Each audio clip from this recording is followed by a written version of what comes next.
Hi all you superheroes! The British Secret Intelligence Service, or MI6, is where Her Majesty the Queen's operatives are trained at the highest level. Like the SIS, Power B is here to train you to become powerful business intelligence analysts. We welcome you to the Power B YouTube channel, where it is our goal to empower you to connect, transform, create, and analyze data to take your skills and business to the next level.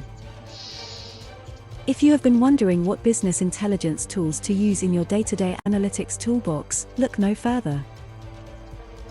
Today we are going to take a closer look as to why Microsoft Power BI is the best business intelligence tool to use. Did you know that Microsoft has been named the leader in the 2022 Gartner Magic Quadrant for Analytics and BI Platforms for the 15th consecutive year? Microsoft has also been positioned furthest to the right for completeness of vision and highest in the ability to execute within the Leaders Quadrant for the 4th consecutive year. So, if you have been having any trouble deciding on which business intelligence platform or tools to use, we hope we have helped you make up your mind. Thanks for watching this video.